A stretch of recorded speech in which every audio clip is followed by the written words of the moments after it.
ఇవాళ తెలంగాణ రాష్ట్రానికి కృష్ణా పరివారక ప్రాంతమైనటువంటి ఆ ప్రాంతానికి తెలంగాణ వాటా ఎంత? 299 టీఎంసీలు, 575 టీఎంసీలు మన వాటా. కానీ అప్పటి రాష్ట్ర ముఖ్యమంత్రి ఆంధ్ర నాయకులతో కుమ్మక్క ఏం చేసిండు కేసీఆర్ గారు? 299 టీఎంసీలకే సంతకం పెట్టించండు. ఈ విషయాన్ని ఆధార పేపర్లతో సహా ఇద్దరి మధ్య జరిగిన ఒప్పందాలను పేపర్లతో సహా నేను బహిర్గతం చేసినప్పుడు అప్పటి నుంచి ఇప్పటి వరకు కనీసం అప్పుడు కేసీఆర్ దగ్గర నుంచి సమాధానం లేదు. ఫస్ట్ బీఆర్ఎస్ పార్టీ దానికి సమాధానం చెప్పాలి. 575 టీఎంసీలు కృష్ణా జలాలు తెలంగాణకు రావాల్సి ఉంటే వాటా ప్రకారము 299 టీఎంసీలకే కేసీఆర్ గారు ఏ విధంగా సంతకం చెప్పి పెట్టిండు, ఏ విధంగా ఒప్పుకున్నారు? ఇది మోసం చేసినట్టు కాదా? ఎస్ఎల్బీసీ ఇంత ప్రారంభించక పొడిగించిన కారకులు ఎవరు?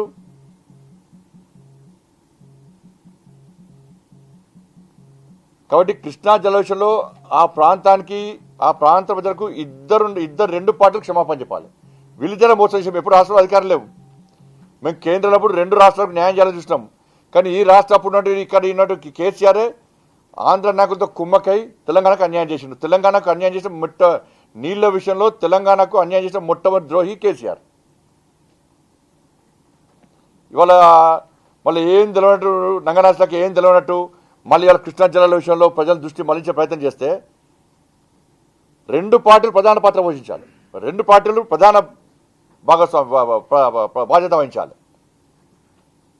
ఈ 2 పార్టీల కారణం నేను మళ్ళీ అడుగుతున్నా. 299 నిమిషాలు సంతకం ఎట్లా పెట్టినావు? నువ్వు ఎవరిని అడిగి పెట్టినావు? అన్యాయం జరుగుతుందని తెలుసా తెలియదా? ఇప్పటికీ సమాధానం ఎందుకు చెప్తలేవు? దీని తర్వాత కూడా నేను లేఖ రాస్తే సంబంధిత అధికారులు కూడా 575 టీఎంసీలు మాత్రం తెలంగాణకు రావాల్సి ఉండే అని చెప్పించి కేసీఆర్ ప్రభుత్వంలోని అధికారులే నన్ను కోడ్ చేస్తూ కేంద్రం లేఖ రాశారు. నాది కోడ్ చేస్తూ కేంద్రం లేఖ రాశారు.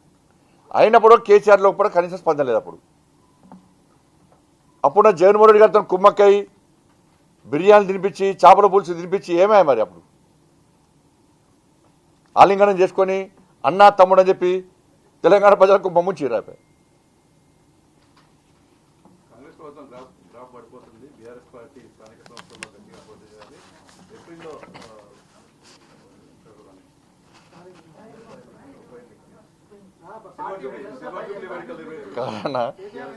కాదు ఎమ్మెల్సీకి అభ్యర్థులు కారు వేరే వాళ్ళకు బీఆర్ఎస్ పార్టీలకు ఎమ్మెల్సీకి అభ్యర్థులు లేరు.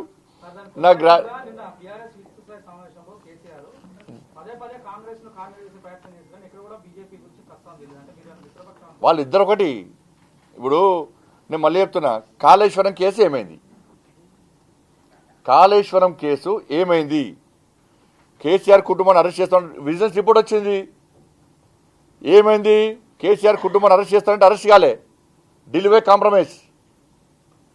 నెక్స్ట్ డ్రగ్స్ కేసు ఏమైంది? అరెస్ట్ చేస్తామన్నారు. ఏమైంది? కదా ఢిల్లీ కాంప్రమైజ్.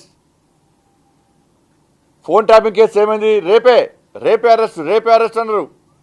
ఉన్న నిందితులు విడుదలైన బయటికి. ఏమైంది? మళ్ళీ కాంప్రమైజ్, ఢిల్లీ కాంప్రమైజ్. అదే ఫామ్ హౌస్ కేసు అయింది. అరెస్ట్ చేస్తున్నప్పుడు టీవీలలో బ్రేకింగ్ కదా, మళ్ళీ ఢిల్లీ కాంప్రమైజ్. ఈ ఫార్ములా కార్ వేసేది ఉంటుంది. అది అదేమైంది? సుప్రీంకోర్టు వచ్చింది, హైకోర్టు వచ్చింది. అరెస్ట్ చేసుకోవచ్చు, విచారణ చేసుకోవచ్చు కేసీఆర్ కొడుకు మీద. కేసీఆర్ కొడుకు సుప్రీంకోర్టు పోతే ఒప్పుకోలే, కోర్టు హైకోర్టు ఒప్పుకోలే, అరెస్ట్ అన్నారు. ఏమైంది? ఢిల్లీ కాంప్రమైజ్. ఇవన్నీ ఎందుకు కాంప్రమైజ్ అయ్యాడు?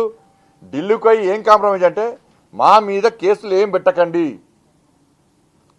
మేము కలిసి ఉందాం, బీజేపీ శక్తివంతంగా తయారవుతుంది, బీజేపీని అడ్డుకోవాలంటే మేము కలిసి ఉండాలి. కాబట్టి కలిసి ఉండాలంటే మా మీద కేసులు పెట్టకండి, ఎమ్మెల్సీ ఎన్నికల్లో మేము అభ్యర్థులను పెట్టాము, ప్రత్యక్షంగా పరోక్షంగా మీకు సహకరిస్తాము అని చెప్పి ఇవాళ ఇండిపెండెంట్లకు ఫండింగ్ ఇస్తున్నది కాంగ్రెస్ పార్టీకి ఓట్లేమని చెప్తున్నది బీఆర్ఎస్.